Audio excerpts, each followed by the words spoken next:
Hey guys, hi, hello. You're gonna watch Napoleon Hill, The Master Key to Riches, Chapter 5, and this is the last audio session of Chapter 5, The Habit of Going Extra Mile. So, the topic we are gonna dig in is the how one gestures of loyalty touched an entire nation.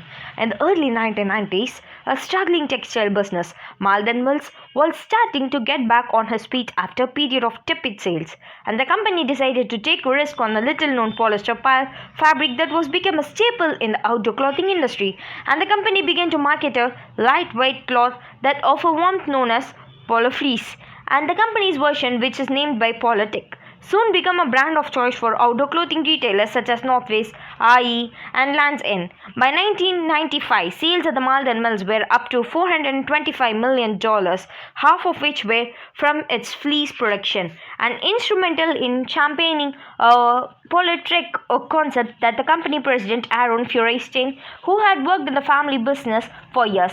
In December 1995, however, everything Feuerstein had developed was about to go up in flames. So, factory caught up fire one night and demolishing 3 buildings, injuring several workers and leaving the staffs of 3,200 employees without a paycheck. Yet, Aaron Feuerstein knew of its importance of going extra mile. He decided to keep all of his workers in Lawrence and on the salary for the next 3 months, including the health benefits, while he slowly built up the factory back up. Feuerstein contended that it was just good business sense and retained skilled employee. So, however, some of his fellow workers insisted it was a altruism. So, according to Cesar Aguilar, an executive vice president of Feuerstein, said, "I am throwing 3,000 people out of work 2 weeks before Christmas." Sure enough, by the following year, almost all workers were back on staff.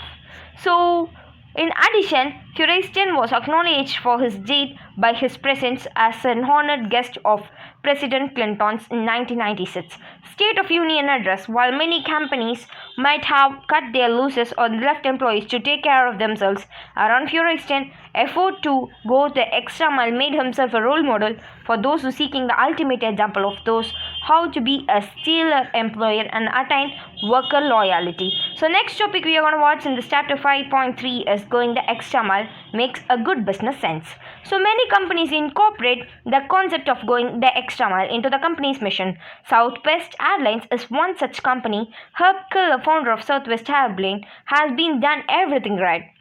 Southwest is known for its waiting list of applicants eager to join the company, and one of the main ingredients of the company's success is its spectacular customer services. Keller himself says, "I know it sounds simple, but I keep saying, follow the golden rules of services. Serve others as you yourself would love to be served." And I love ask people, do you like to be going to the restaurant, a departmental store, or encounter a salesperson who are indifferent to you, who don't care about your needs and wants, and who treat you as if you are an object? Well, everybody has to answer the one way. No, we don't like. Then I say, well then, don't be hypocrite. Provide better services. Provide the service you yourself would like to receive. Keller's philosophy would well for his company and works for the Southwest Airlines is so well known for customer service, in fact, that the art and entertainment cable channel developed a reality show entitled Airlines. Based on a day in the life of Southwest Airlines employee, audience feedback has been highly enthusiastic. Many customers are excited to see the company as they personally admire being highlighted in such a prominent manner. So next topic and the last topic of chapter 5, The Habit of Going Extra Mile, is the revealing of story of Edward Quiet. And some men who are smart and others who are wise, who discover the way to riches as deliberate application of principles of going extra miles to pecuniary gain. However, those who are truly wise recognize that the greatest payoff through this principle comes in terms of friendship, which endure throughout life in harmonious human relationship, in a labor of love, the capacity to understand people, in a willingness to share one's own blessings with others, and all of which are among the 12 riches of life. Edward Quiet is one who has recognized this truth and has found the master key to riches. He lives in Los Angeles, California, where he sold life insurance. At the outset of his career as a life insurance salesman, he made a modest living from his efforts, but he broke no records in the field. Throughout the unfortunate business venture, he lost all of his money and found himself at the bottom of the ladder and was forced to make a new start. I said an unfortunate business venture, but perhaps I should have said a fortunate business venture. for his loss, influenced themselves to stop, look, like, think, or listen, and meditate on a way fate seemed to lift some of the high places of achievement but condemn others to temporary defeat or permanent failure. So, through meditation, he became a student of philosophy of individual achievement, which Andrew Carnegie helped provide throughout the colorful career. When Mr. Quiet reached the lesson of going the extra mile, he was awakened by a keen sense of understanding he had never been experienced before, and he recognized the loss of material riches may lead one of the source of the greatest riches, consisting of one spiritual force. With the discovery of Mr. Quiet began to appropriate one by one the 12 riches of life, beginning at the head of the list by the development of positive mental attitude. For the time being, he ceased to think about the amount of life insurance he might sell and began to look around for the opportunities to be served to others who were burdened with problems they could not solve. So his first opportunity came when he discovered a young man out of his deserts of California who had failed into mining ventures and was facing starvation. He took the young man into his home and fed him, encouraged him, and kept him in his home until he found a good position for him. In thus casting himself in the role of the good Samaritan, Mr. Quiet had no thoughts of financial gain, for it was never become a prospective purchase of a life insurance. Then other opportunities to help the less fortunate began to reveal themselves so rapidly that the seems to have Mr. Quiet had made themselves a magnet which attracted those of difficulty problems to be solved. But the appearance was deceiving, for he was only passing throughout the testing periods which has been might demonstrate his sincerity of purpose in helping others. A period, let us not forget, which everyone who applies the principles of going extra mile must experience of one way or another. Then the screen or the scene shifted. The affairs of Edward Quiet began to take return to his probably he not expected, or his life insurance sales began to mount higher and higher, until last they had reached an all-time higher level. In miracles of miracles, one of the largest policies he had ever written up to that time was sold to the employer of a young man of deserts who had been befriended, and the sales was made without Mr. Quiet's solicitation, and other sales began to come his way in the same manner until he was actually selling more insurance without any strenuous effort and that he had ever sold previously by the hardest king of labor.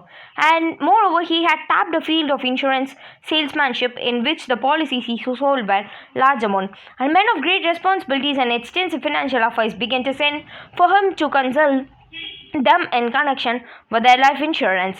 His business grew until brought him goals, which is so greatly converted by all his life insurance salespeople.